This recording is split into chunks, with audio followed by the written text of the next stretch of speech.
let's remember that MySpace used to be incredibly important and then wasn't well looked after and went away. And I think that Twitter is vulnerable. I think there is a high chance of a sort of a mass migration away from it. Well, Jimmy, welcome to the show. Oh, thank you. It's so great to have you. I've been wanting to chat to you for a long time. Now, we all know Wikipedia. It's all part of our lives. And I think many of my listeners will know a wee bit about you. They'll have heard of your name. They know that you're the man who founded this. But let's just dig in a wee bit to why you wanted to start Wikipedia. What's the story behind Wikipedia? I mean, you started it in 2001. Why? Yeah, well, I was watching the growth of free software, open source software, as most people call it. And I was seeing programmers coming together to collaborate in new ways. And I realized that this model of collaboration could extend beyond just software into all kinds of cultural works. I had always really loved encyclopedias when I was a kid. I had a World Book Encyclopedia and loved digging through it and so forth. And it just, to me, when I had the idea, it seemed so obvious that I was like super excited and got really busy working on it. And that was the first version, which was not Wikipedia. It was called Newpedia. It was a complete failure.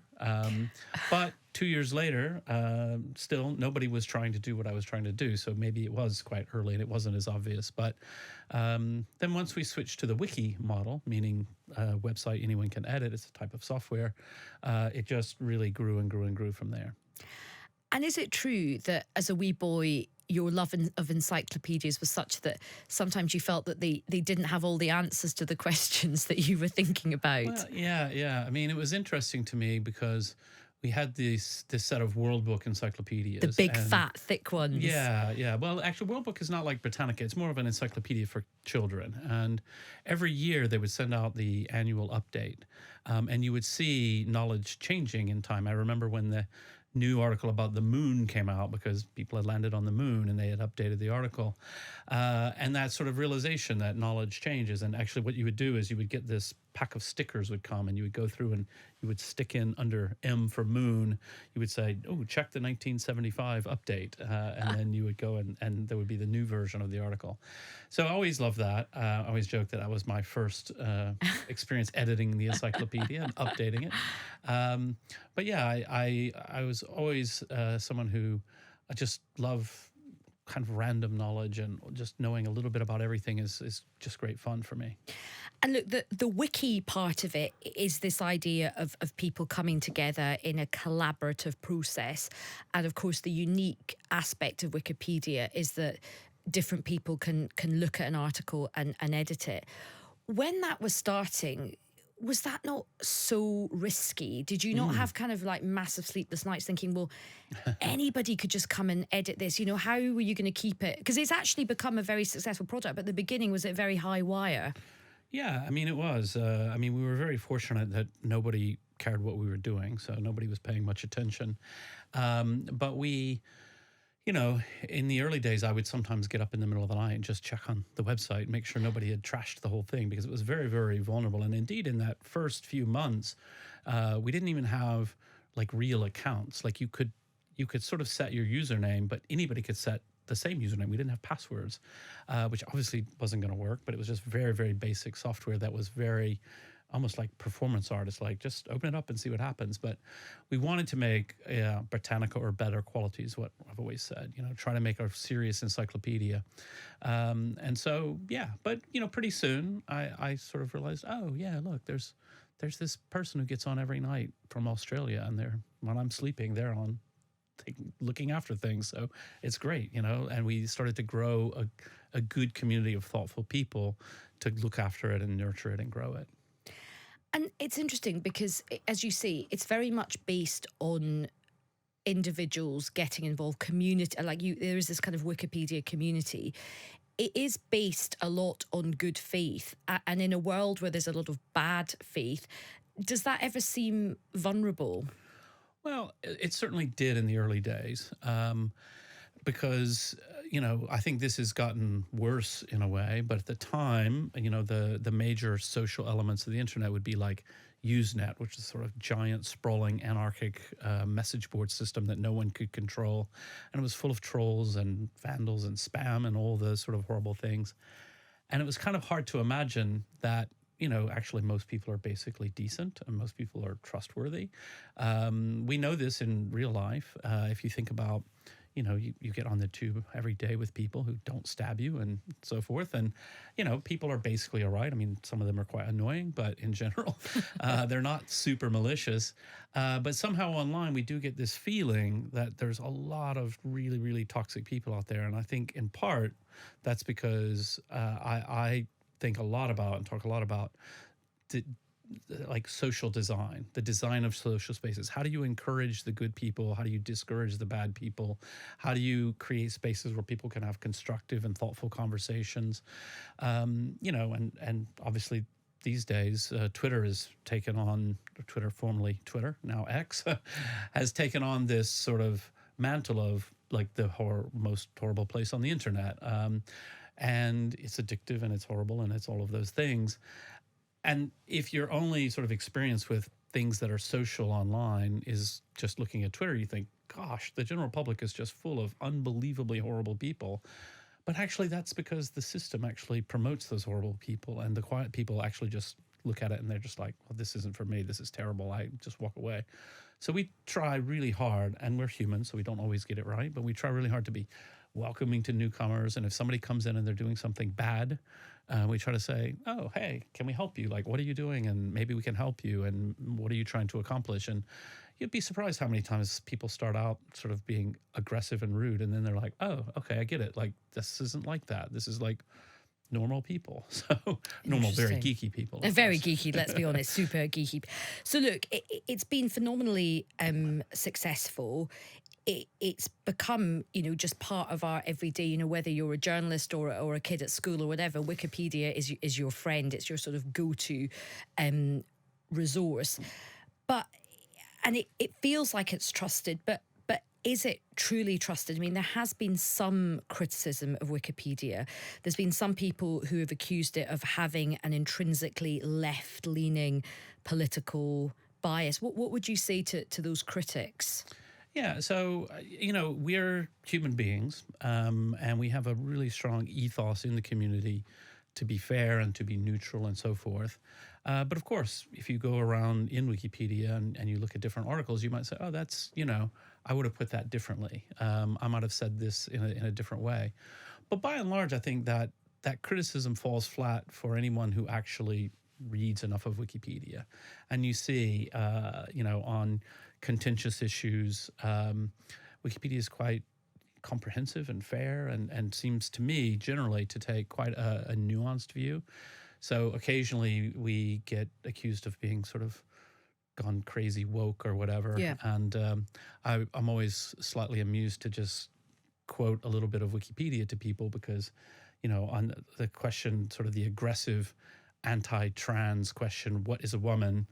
And they just, people are attacking me and like, you didn't even bother to look first because what Wikipedia says, right at the top of, woman is a female adult human, which is pretty much not controversial. And right? I presume you've had criticism from the other side as well, particularly on the trans debate. Yeah, of course. I mean, that one is so toxic, like it's really hard to, but I think Wikipedia does quite a good job of sort of laying out the issues in a thoughtful way and trying to be, understanding on all sides and well, what you look for, I think, in an encyclopedia is, okay, who are the most thoughtful people on either side of the debate, and what have they said, and what do they have to say, and rather than amplifying sort of the toxic people who just want to attack everybody, like if you disagree in one tiny bit, you're basically in favor of genocide, or something like this. It's like, no, actually, we could be adults, like actually, and have a conversation. Imagine that, Jimmy. Yeah. Imagine that.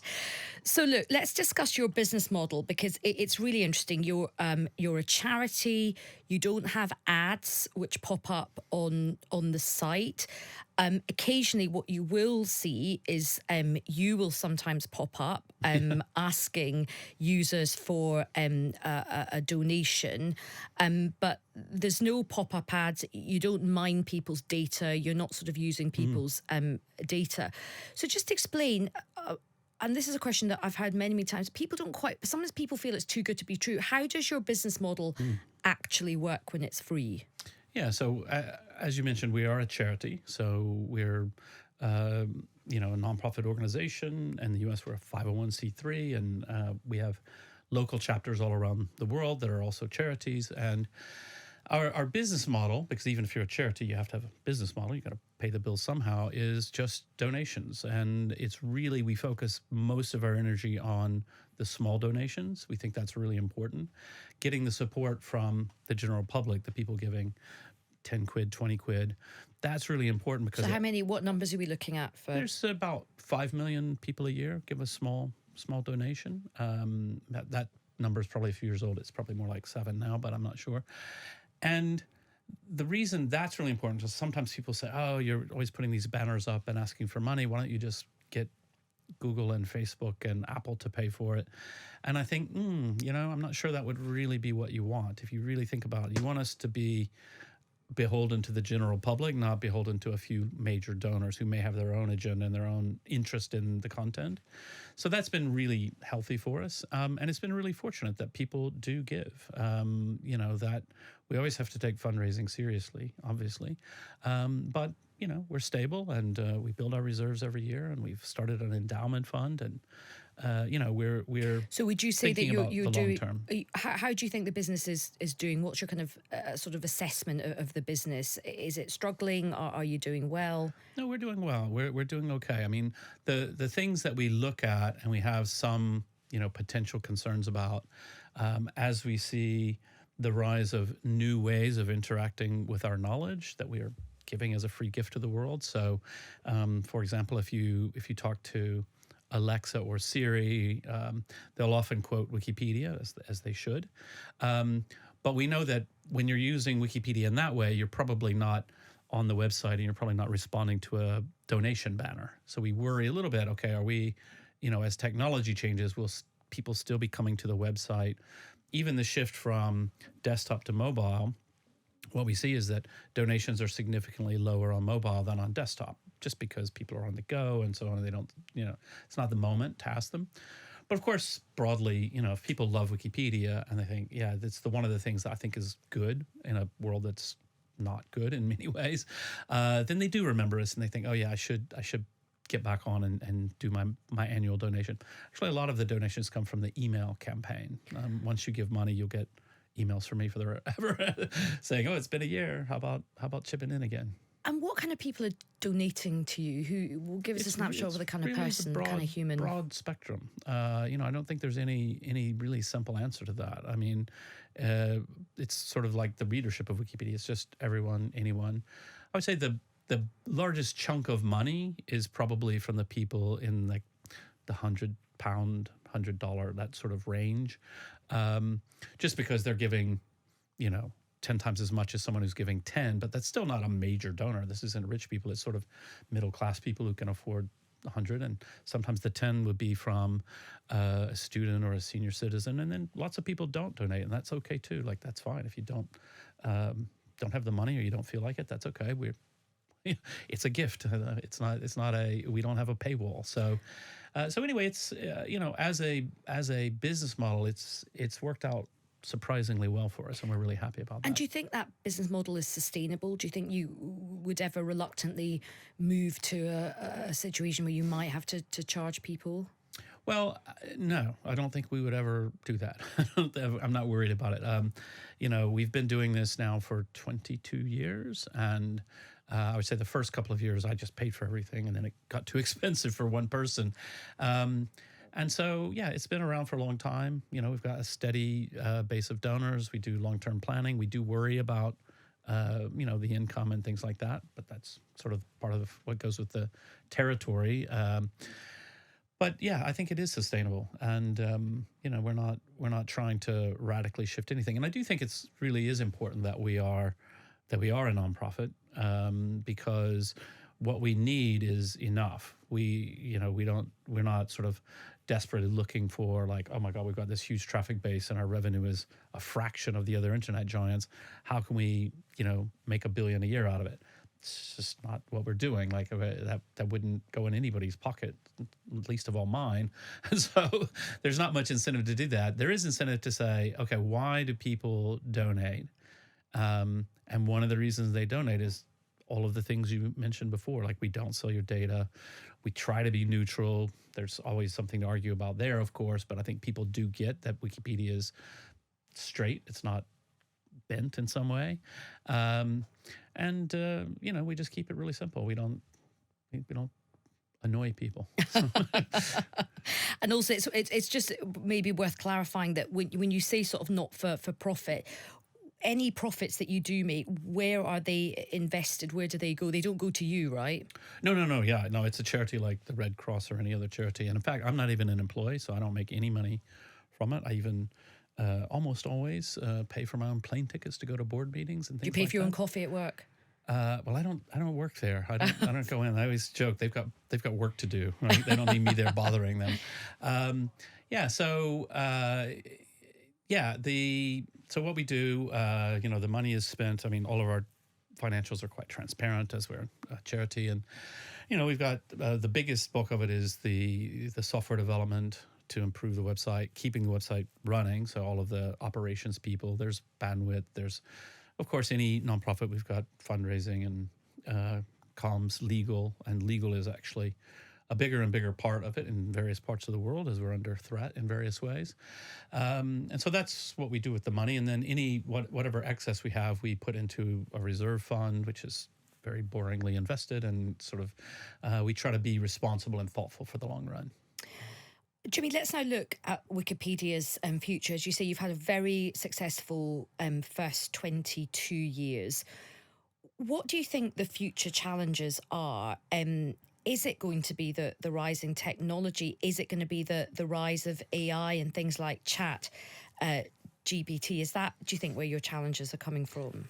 No, I mean, obviously we're really interested in AI and large language models, ChatGPT and all of that, like everybody is. I mean, it's pretty astonishing new technology. So far, it's nowhere near good enough to edit Wikipedia. It makes stuff up. It even makes up very plausible sounding references and so forth. So it's a bit of a mess. But I would say what I worry more about is the rise of authoritarianism around the world, the rise of governments seeking to control the flow of information and so forth. We've been pretty fortunate for the most part. We're blocked in China. That's very long-term situation. I mean, we've been unblocked and blocked and unblocked and blocked, but that's a pretty stable situation at the moment that we're blocked. We were blocked in Turkey for a few years, but we fought that in the courts in Turkey, and then in the Supreme Court in Turkey, we won a landmark decision, and we were unblocked, and so that we're really proud about that. I think the Turkish government was quite surprised that we didn't just cave in immediately to their demands, because most social media just do what's said. I mean, the suggestion was always, well, you could just not show those articles that we don't like inside Turkey.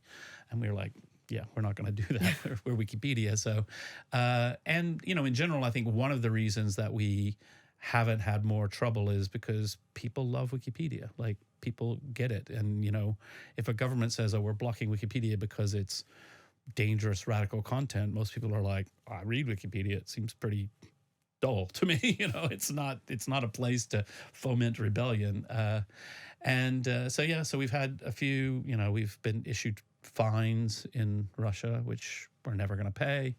And they threaten to block us, but they're not going to block us. At least so far they haven't. So those are the kinds of things that I worry about. And then obviously in less authoritarian countries, such as this one, we see a rise of things like the online safety bill, which we've campaigned about quite a lot because I think it's a complete mess and very dangerous, and just not well thought through. I think they have a certain model in mind, and this is happening all around the world. The model that most legislators have is a model where the company has an army of moderators or AI bots or whatever, and they are controlling the content. And so they think, oh, we'll just make the companies change their policies on what they're doing about that. Whereas with us, it's just a completely different model. So usually the regulations just don't, like, we don't even understand what we're supposed to do. Like the Wikimedia Foundation, the charity, doesn't really have anything to do with the content of the site. That's all done by the community members, and they do a great job. You know, we're not a place where people go and you know, all of the sort of stalking and the cyber abuse and all of the kinds of things of stealing credit card numbers, like that just doesn't happen at Wikipedia. And so we do have concerns that, okay, look, you're trying to solve these problems, but don't forget there is a completely different model that isn't top down. So let's just pick up on the online safety bill. So that was a very controversial piece of legislation. It took a long time to actually get through both houses of Parliament and get signed off. It became law in October of this year. Now, the aim, it's a laudable aim. It's to make the UK the safest place in the world to be online. A big part of it is to sort of protect vulnerable eyes, particularly young people, from dangerous content, particularly things like self-harm. There was a famous case, Molly Russell, a wee girl who took her own life. Her dad, Ian, has campaigned a lot. Now, what the ministers have said, look, it's about holding powerful platforms responsible for content, and it is about trying to make, the online world safer. Now, a lot of people will agree with that. I mean, what do you not like about that? So I agree very much with the aim of having the internet as a safe place, but it's not clear to me that this approach of trying to put the onus on platforms to sort of block certain types of speech and so on is in any way workable. And you know, I think one of the big issues we have is that many times when someone vulnerable is being attacked online, for example, and being threatened, you know, actually in a very serious way, which is already illegal, they don't have anywhere to turn to. What I would have loved to have seen is if they had said, you know, actually what we're going to do is put a major amount of funding in to the Met Police here in London and other police departments so that they have expertise to deal with these cyberbullying cases and to actually go out and, when people are doing things that are illegal, then arrest them. But they're not doing that. That's sort of not even on the agenda, and I think that's unfortunate. And then, I think a lot of it is the devil's in the details. I mean, one of the sad things about this particular piece of legislation, as you say, it took many, many years to get through. And as a result, it's kind of a muddled mush. And there are many parts of it where it's not even clear what certain terms mean or what exactly applies or doesn't apply to different platforms. So there's a big unknown going into the future as we look at this, as Ofcom looks at, okay, what are we supposed to do now? There's a lot of questions about, how does this impact on freedom of expression?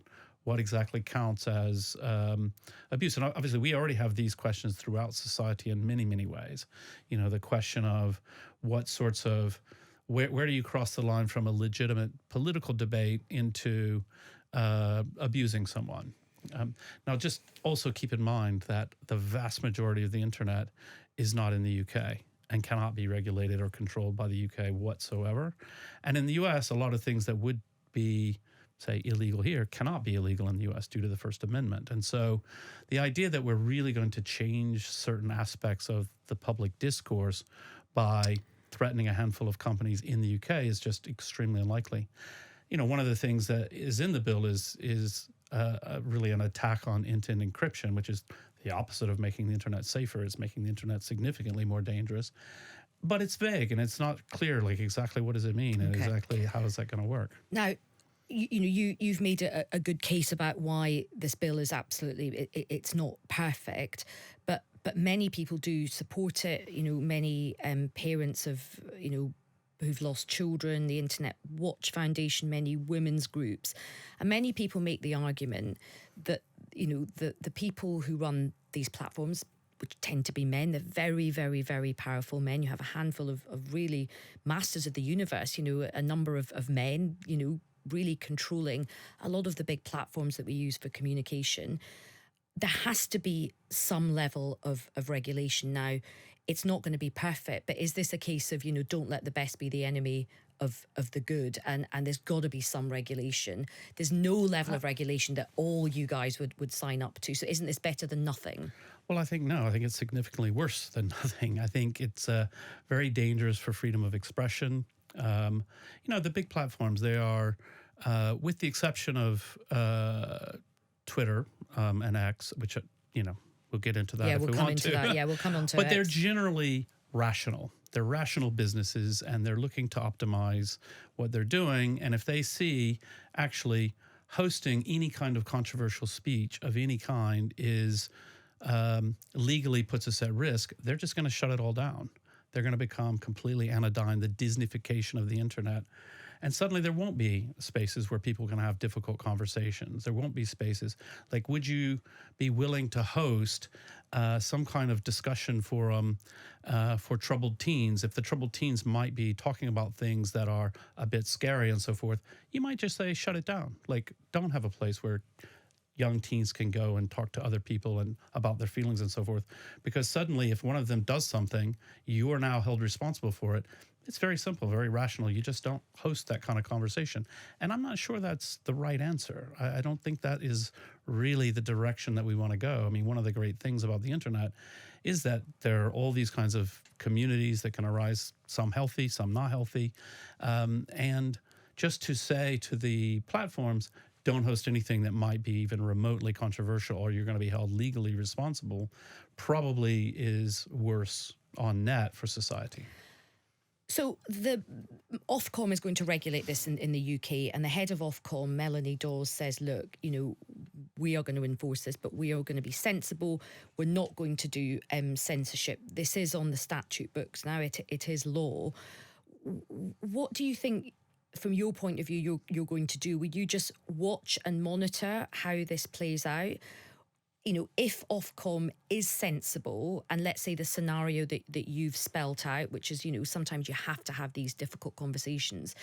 If Ofcom is going to take a decision that they're not going to go around prosecuting people for having these discussions, and actually they're quite sensible and quite sort of light touch about how they look at this, will that give you more comfort over time, or will you lobby to actively, change this law and have it taken off the statute books? Well, I do think it needs to be changed. But yeah, I mean, obviously, to the extent that Ofcom is sensible, that's better. Can't really disagree with that.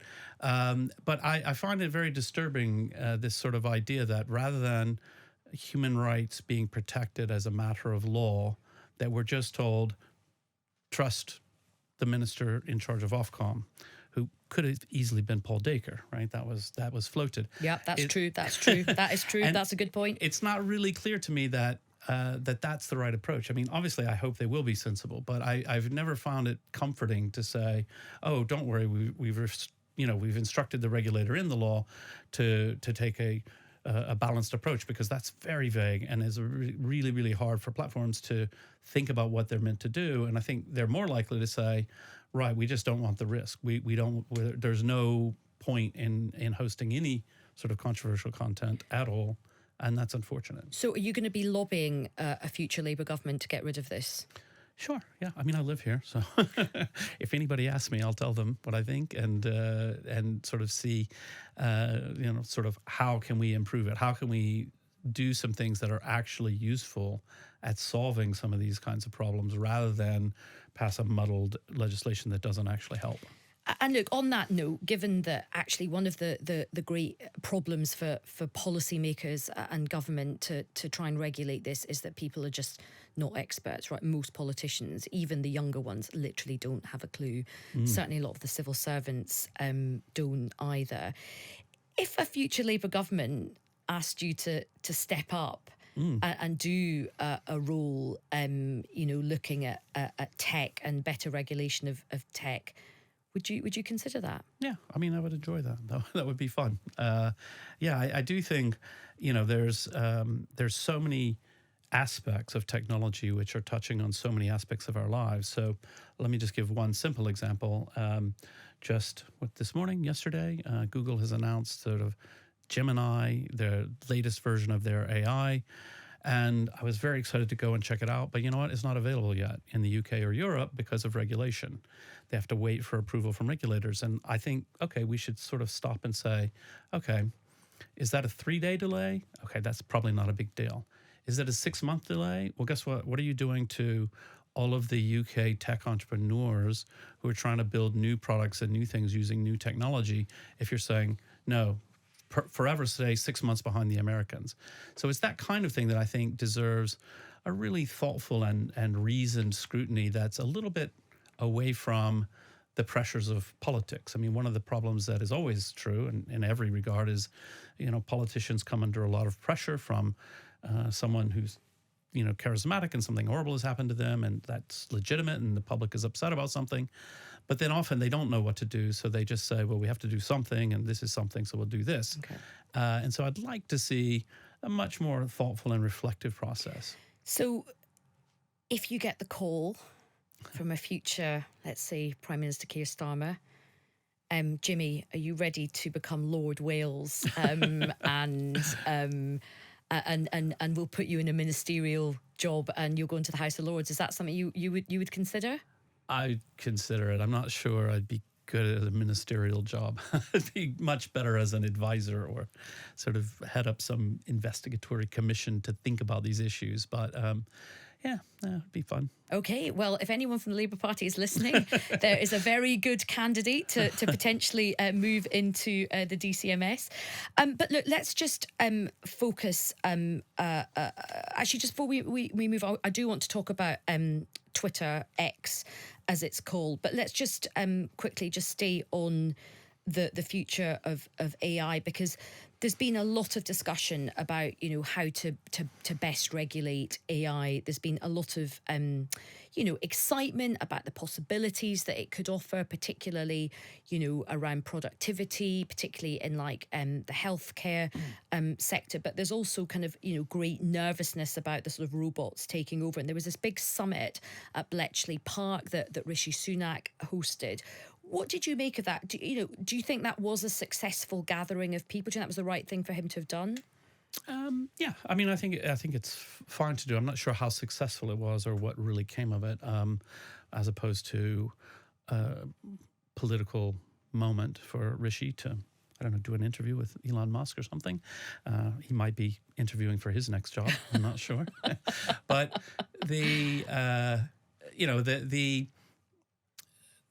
governments should take notice. They should be meeting with people, trying to understand. I think that those things are really important. I think one of the things that's happening right now is there's a lot of fear, a lot of uncertainty, and there's a real focus in the media on some of the scarier scenarios and things like that. And should we be scared? I don't think so. I'm always a pathological optimist, though, so don't mind me.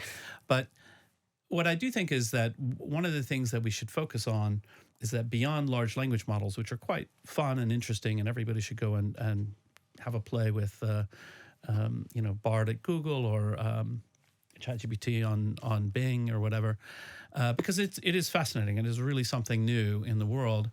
But beyond that, we also need to realize the broader technology of AI is being used unbelievably right now in areas like drug discovery. Google has done this huge project. It's a couple of years old now of solving the protein folding problem, which I barely even understand what it is. But as experts have told me, it means that it's going to accelerate the process of drug discovery, particularly for small orphan diseases and sort of genetic conditions. And that's really amazing. And that's incredible for life. And, other things that we can imagine, having to do with, optimizing public services. It'd be really amazing if I have a question about my taxes or something, or trying to get a parking permit in London. Let me tell you, that's not easy. And so you go on the websites and you're studying everything. If you just ask some questions and not have that be sort of unaffordable that we have right now, but just begin to have much sort of more efficiency around a lot of the things that are really pain points in life, it could be amazing. So you've painted a quite optimistic picture of AI, and yet we look at some of the companies who are really at the forefront of this technology. And there was recently a complete sort of drama at OpenAI with Sam Altman. He was gone and then he was back. And why are sort of why are tech companies so dysfunctional, Jimmy?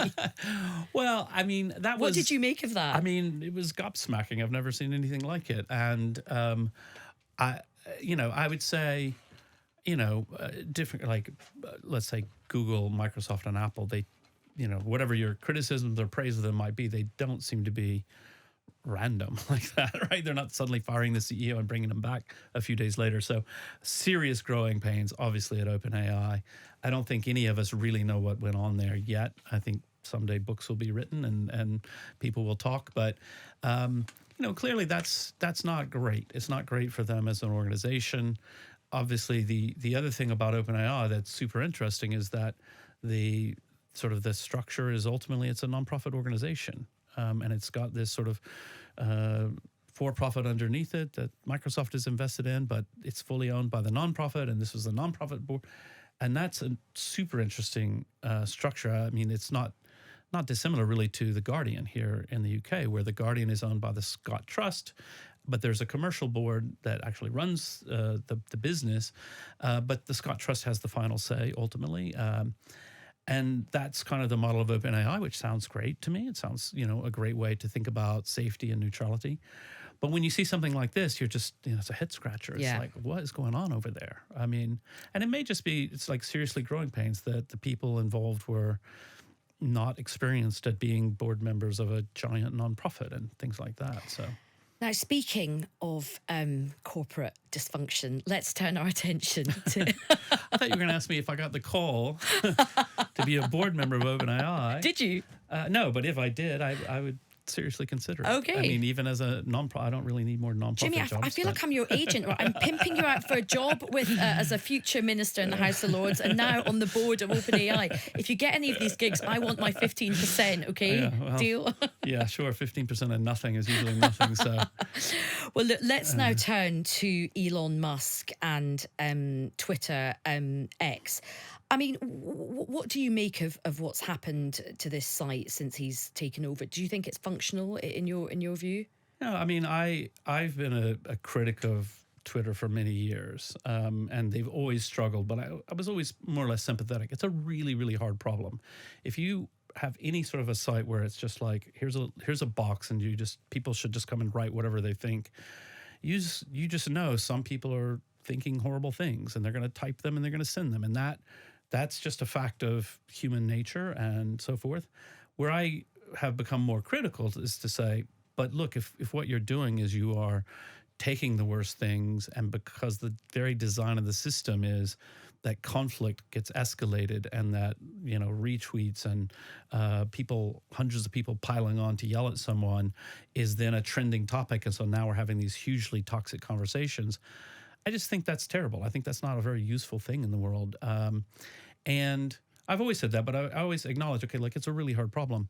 But since Elon, he's come in and he's gotten rid of almost all the trust and safety people and almost all the moderation. And it's measurably worse. People are looking at it and saying, well, there's a huge rise of all kinds of racist, anti-Semitic, toxic speech. I think it's been true for many, many years that women in the public eye on the platform deal with unbelievable amounts of abuse. Women of color as well. Women of color. And that's always been a problem, and that's a deeper problem in society that also needs to be thought about and discussed openly. But if you have a platform where that's just untrammeled, then you're not seriously an advocate of freedom of expression if you create a space where a huge swath of society cannot participate because they just get attacked and threatened and sort of, doxed and home addresses. And, it's like, that's actually abuse and it's quite terrible. So I think Elon's made all the wrong decisions. So you think it's got significantly worse under him because of him? Significantly worse, yeah. I think he's made a lot of decisions that I didn't agree with. And, so for example, getting rid of all of the legacy blue ticks, the blue tick used to indicate that you are who you say you are.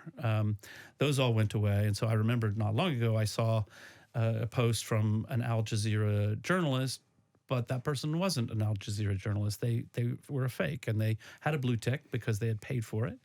And so for a few minutes, I thought, oh, okay, this is actually news from Al Jazeera. And Al Jazeera's got its own biases or whatever, but you know how to grapple with an Al Jazeera journalist.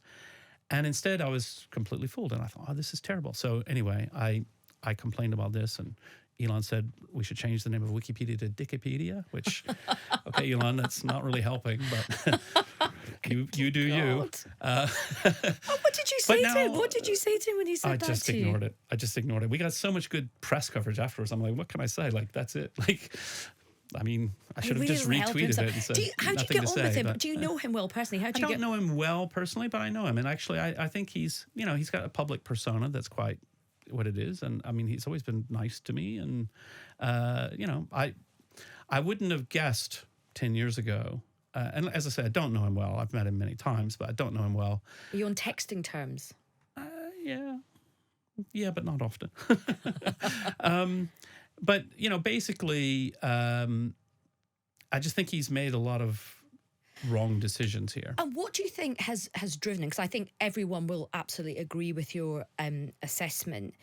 Is he doing it to pursue a commercial model where he thinks that this agenda, particularly getting people to pay for blue ticks, is going to make him money? Or do you think it's a deeply held philosophical view that he has, that he genuinely wants to push a particular agenda? So I think it's closer to the latter. I think he has a certain view of the world and a certain view of free expression, which I think is confused and mistaken, but I get that's what he thinks. And I also think there is, there's a certain amount, he's unbelievably successful. I mean, people say, do you have any advice for Elon Musk? I say, remember that electric car idea? That was a good one. You should go back to doing the electric car thing. Yeah, we kind of need that to work right now. People liked that, right? And I think there's a certain hubris involved, as he's been sort of had this golden touch of everything he has done has been incredibly successful, and he just thought running a social media site would be easy. But he didn't understand human community. He didn't understand how to build a thoughtful place where freedom of expression is genuine and people can have open and constructive conversations. To be fair, it would be hard to turn Twitter into that because Twitter is a mess. But so don't know.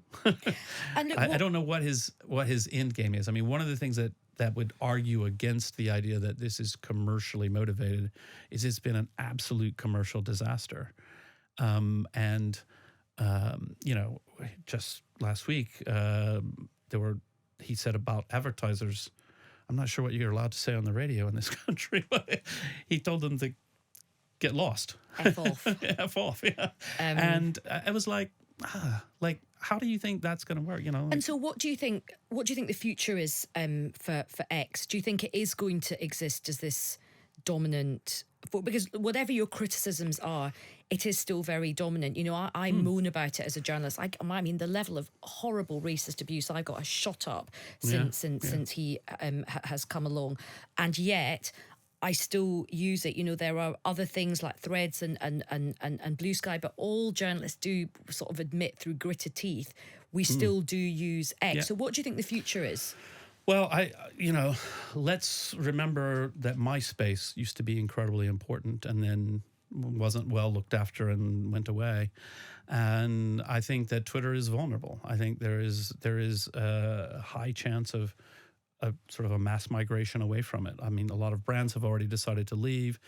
I think there is there are network externalities, as it's called. It's like journalists need to be there because politicians are there, and politicians need to be there because journalists are there, and it's hard for everybody to move all at once.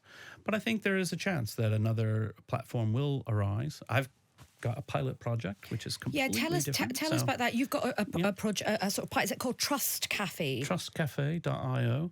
And it's small, and I've deliberately, this is probably the most I've ever talked about it in public in the media, but because I want to sort of work out the system and build a community slowly to say, look, how can we have a system where instead of promoting the most viral tweets or the thing that's getting the most debate and the most argument, promote the content from the people in the community who have gained the most trust from others. So there's a trust rating system, and got a lots of lovely people, and it's growing slowly, and I like it that way. So is this going to be the sort of the next big thing? I'm not going to argue that it is. I'm not going to say it isn't. I hope it is, but it's for me, it's more right now. It's like an intellectual exercise. Like, how could I? It's one thing for me to go on the radio and say, "Oh, Elon's doing it all wrong," and then people say, "Well, okay, it's a hard problem. How would you do it?" I'm like, "Okay, fair enough. Let me see. Let me work on that." So you're having a go. I mean, what's interesting, it sort of loops back a bit to our conversation about the online safety bill, which is as unpleasant as Twitter is, undoubtedly. That is also its sort of appeal, that kind of those unvarnished conversations. And sometimes you will hear views that you might not like and you might not agree with, but actually that's quite healthy. Sometimes, and let's be honest, some of the beef, some of the adversarial, some of people having fights on Twitter is what we're there for. Yeah, Is it possible to build a nice platform, or as human beings, do we not like a bit of that kind of dark side? It's a valid question, and I do think you have to sort of say, you know what, it's actually a good, vigorous debate is always interesting, entertaining. But I think most people can understand there's a difference between that and just sort of some anonymous troll attacking someone for how they look. Like, that's not interesting at all. And so when I see a bit of back and forth amongst, oftentimes people I know, sort of people, sort of interesting journalists or something like that, that's great. Like, that's actually interesting, and it can be very productive in a way. And illuminating. So, and illuminating, right? Often, though, I think it's not. Often, I think it's a little bit addictive. There's a very famous web comic, XKCD, when one of the famous panels is somebody saying to their partner, "Oh, come on, honey, come to bed." And they say, "Oh no, I can't. Someone is wrong on the internet." And that's sort of, I remind myself feel of seen, this Jimmy. I sometimes feel seen. when I'm about to respond, and I'm like, "Oh right, that's just someone wrong on the internet. I don't actually have to sort everyone out tonight when I've had a couple glasses of wine." So there should actually be breathalyzers on phones, shouldn't there, before you can sort of tweet. Well, look, I mean, you've talked very passionately about your feelings about the need for press freedom and freedom of expression with technology.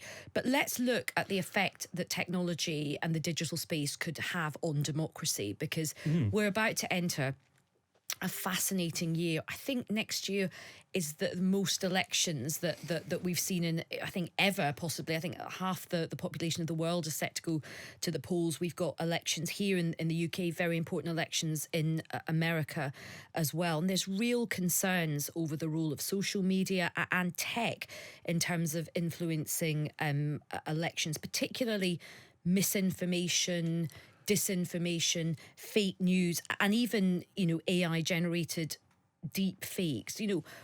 What can be done? Because it's going to be a really, really important year. Well, I mean, it's absolutely a really, really important year, and it's absolutely a live issue. What can be done? I don't know. Like, that's really the problem. I mean, so certain things like deep fakes, for example, that technology exists. It's out there. It's not just a handful of big companies that can do it. There's open source models, and it's quite straightforward and easy to create fakes. Often they're detectable pretty easily, and I think the public has become more aware of that. So I think it was really important. There was a very famous one of the Pope wearing a puffer jacket, like a really expensive coat. And that went viral. He looked good. Yeah, no question. It would suit him if he weren't the Pope, not appropriate for the Pope. But most people, if you've seen that and you see how impressive that was as a fake, hopefully it gives you a little question mark in your mind. And one of the things that I believe is that one of the things this may do, at least I hope it does, is sort of reinforce the value of traditional news brands. So I'll give an example, just a personal example. I was up late one night. I was in the U.S. visiting my mom, and I saw this video on Twitter that had been posted from Telegram of the dam in Ukraine and water flowing through it, that it had been blown up. And I said, is that real or not? I don't see it. I checked, BBC, New York Times, everywhere. Nobody was running it as a story. And I thought, oh, this could just be a fake that's fooling people. And I tweeted something to the effect, and somebody said, oh, no, you can see the water flowing. You can't fake that. I'm like, I bet you can. Like, I'm not so sure. So I didn't believe it until I woke up the next morning, and it was in all the newspapers, and it was everywhere. And so I think for a lot of people, if they come to a proper healthy skepticism that just because I heard the voice and I saw a video, that doesn't prove it's true until a proper journalistic organization has looked at it and said, oh, our reporter was there and we interviewed all the people and it did happen. Hopefully people will say, oh, that actually has value. That's something that's really, really important. And so whether that's Times Radio or the BBC or the New York Times or even your local newspaper, to the extent any of those are left, I think that's really important. And I think that's going to be one of the things that gets us through the next year, is people realizing, because the general public aren't stupid. They see, all this nonsense going on. But that doesn't mean we're not going to see some impact. And we will definitely see the impact. I think one of the biggest impacts is that social media tends to generate and to support and to further polarizing conversations rather than conversations that seek compromise. And that means that the electoral politics become more polarizing and much more culture wars than thinking about serious policy. Take, for example, the question of immigration. And in this country, there's this whole Rwanda thing going on and so forth. And unfortunately, online, it's just a lot of culture war about it. And I think there's not a lot of stepping back to say, gee, okay, let's give some really sensible fact-based, okay, what is the issue? How is this meant to solve it? I mean, you can find those pieces in serious media, but it's not what people are exposed to kind of day in, day out. What you're exposed to is a lot of posturing and a lot of, if you are in favor of this, then you're just in favor of unbelievable human rights abuses. And if you're against it, you just don't care that the country's being overrun. It's like, well, probably for most people, it's neither of those. Like, I don't want human rights abuse, but I also think we should think about immigration and what is our policy and why. So trying to find places where people can have those conversations is the only way through. And as you said, I mean, I think, the need for trusted narrators is going to be all the more important. And as you say, the way social media works at the moment, it rewards, as you say, polarization. It rewards outrage and outrageous behaviour. And look, you look a lot of the polls in your former place of birth, America, and a lot of commentators, a lot of poll watchers are saying there is a very strong chance Donald Trump will win. What are your thoughts on that? What do you think a Trump victory means for America and for the rest of the world? I mean, nothing good. That's all I can say. I have some really serious concerns there. I think he could win. I actually think that's less likely than the alternative, but I'm talking 55%, 45%. So I'm not in any way confident one way or the other, but it's entirely possible. And I think it's particularly possible if Biden has a stumble of any kind, whether a health stumble or whatever else. And if Trump sort of manages to get through this without going to jail. But even Trump going to jail, I worry about the consequences of that because there's an enormous amount of violent rhetoric going on, even from some members of Congress who are complete lunatics. And, you start to say, gosh, when in his previous term, Trump made some joke, it was talking about China or something like that. And he said something like, 14-year terms, maybe we should try that. Maybe I should stick around for 14 years. And you just thought, okay, but he is a funny guy. I mean, I don't find him that funny, but he's joking around a lot. He's not a serious person. But then you think, if he comes back, at what point does he say, actually, for this next election, I am going to stand? And if the Supreme Court tries to stop me, they can be arrested. And, who knows? And that's unbelievably inconceivable, right? But we know in other places around the world where a very strong political leader has arrested the Supreme Court, and these things have happened. Could that happen in the U.S.? Gosh, I hope not. but it's the first time in my life that I ever thought, you never thought when it was Obama versus McCain, it's like, oh, could this be an existential threat to democracy? No, they were both proper people, And in this case, I'm not so sure. And certainly some of the sort of Republicans who are followers of Trump are no friends of democracy at all, and not even in the usual way. Of course, every politician's always looking to game the electoral system so they can sort of stop people from voting the other way. And that's bad, but it's sort of part of the whole game. Whereas I'm talking like seriously saying, actually, they don't believe in elections. And that's a huge problem. Do you think there's a danger that if Trump gets in, that this will be the last sort of free and fair election that America will have for a while? I hope not. Like, one of the great strengths of America is that it's really quite decentralized. So as Trump found out, he can't just call the election officials in Georgia and order to them to do something because they're completely independent. It's a state that's not beholden to the federal government and so forth. And so that decentralization means there will be a lot of good people, good Republicans like we saw in Georgia, who are like, sorry, like, we're doing the right things and you didn't win this state, and we're Republicans and we're saying you didn't win this state, and you calling us and say, I just want you to find some votes, so to speak. It didn't work. And so I'm hopeful that that sort of thing gives the U.S. resilience, but you just have to worry a little bit. Now, we're coming to the end of our time, but there's one area I really wanted to ask you before I let you go, Jimmy. I am a proud feminist. And one of the things that I just find so kind of baffling and slightly dismaying about your sector is this kind of tech bro culture. Why are there so many tech bros? And also, why are these men, and I'm not including you in this, maybe you are, why are they all so deeply weird, Jimmy? Are you deeply weird? I'm sort of weird, but not in a malevolent way, I hope. So there's that.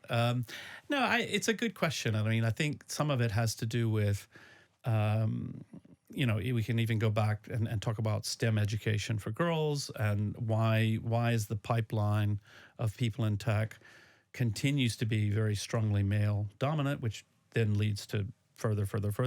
But of course, the issues around women advancing to positions of leadership is broader than just tech. In some sectors, it's better than others. So there was a really interesting study done recently between the Fawcett Society and Virgin Media O2, and they found that this very toxic bro culture is really pushing women out of tech. 1 in 5 men in tech thought that women were less suited than men to do the job and be in the sector. 43% of women in tech thought about leaving their job at least once a week, and 72% of women in tech had experienced sexism at work, paid less, sexist banter. They regularly had their skills and ability questioned. What do you think the sector can do to sort of, bring more women in and promote them? Because we have this kind of this narrative of the sort of mad, malevolent genius, as you say, from Elon Musk, Sam Bankman-Friedman, the poster boy for crypto. How do you think the sector can change? Yeah, I mean, I think it does require focus. I think it requires acknowledging the problem and addressing it. I think having more women in leadership positions is actually really, really powerful. I mean, there's the old saying, you can't be what you can't see. And so sort of role models who are supported from within the industry to say, no, actually, we do want more women in leadership positions.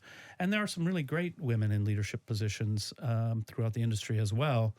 Do you have senior women at Wikipedia? We have had our last 4 CEOs are all women. Mariana is our current CEO. And we have found that to be really fantastic, because we are not just a tech organization. And so promoting a tech bro, sort of somebody who's like a great engineer, to the CEO position just wouldn't make any sense for us. We're a nonprofit and we're a community organization, but we have had fantastic female CEOs who are really good at tech, and that's actually important. And so, so we very much. Can I just make one other point, which is there has been an argument that Wikipedia's had some criticism about a sort of gender gap in terms of the content. So last year, Helen Pankhurst did a sort of analysis of biographies of football players on Wikipedia, and it really sort of highlighted the lack of women. I mean, and the English women's team had this great success at the Euros, and she found that there were more entries on Wikipedia about male football and footballers than there are about women in their entirety. So what can you sort of do to get more parity in terms of the people who are written about in Wikipedia? Yeah, I mean, that I have worse examples than that. There was a study done looking at novelists who've won notable literary prizes, and the articles about men were significantly longer and higher quality than women. Whereas with football, you could say, okay, well, just look at the viewership numbers and so forth, and you sort of see how one has traditionally been more whatever. Like, that's not a good excuse, but it does reflect society. So I think for us, the most important thing is outreach. Saying to women, we want more women editors. We have some really fantastic groups in the community. One is called Women in Red. And what that means is in Wikipedia, if you link to something but that article doesn't exist, the link shows in red instead of blue. And so the idea is, who are the women who should be in Wikipedia but who aren't? And we do outreach events, and we try to bring more women into the community. And that group does a lot of sort of coaching, mentoring. And it's a real problem. I mean, part of it it does reflect broader questions in society or whatever. I always joke about men, how Wikipedia is written in a very all-knowing and confident manner. And it turns out men are very good at pretending to know what the hell they're talking about, and women tend to be more sensible. Now, that's a joke, really, but there is something to that, to say when we have talked to women who are highly qualified, they are far more likely than the 26-year-old tech bro programmer. They're far more likely to say, well, I'm not sure I know enough. And what we say is, you definitely know enough, right? And you definitely, we need your help. We want you here. And we don't want to just be a bunch of sort of arrogant boys sort of typing about things they don't know anything about. Let them, work on the male footballer section if they want to. But let's think about all of the other amazing parts of Wikipedia that need more. Would you like to get to sort of 50-50 men and women as editors? Yeah, I think that would be great. And I actually think sometimes when we look at some of the measures, I think, we're never going to get to 50-50. So I'll give you an example. If you look at scientists in the 1800s, we have far, far, far more men than women, but that's always going to be the case because women were systematically excluded from certain professions back in the day. We can't fix that now, although we can make sure that those rare examples of female scientists, some are quite famous, Marie Curie, for example, others much less famous, they need articles, and we need to be really focused on making sure we've got them. But in terms of who our editors are, like who's participating in Wikipedia today, absolutely, we should be striving for 50-50 as much as we can. We'd probably have less internal conflict if we even went further than that, because the boys tend to fight a lot. Young men are punchy sometimes, so have to keep them under control. Well, look, Jim, we've come to the end of our time. We've had such a fascinating chat with you. My final sort of question to you is a really personal one, because you are this big tech bro and you are like one of the most kind of famous men, connected with digital. Are you just really good with tech at home? Like, do you do everything? Do you ever forget your passwords? Do you ever end up having a tech nightmare like the rest of us humans, or are you on top of it all?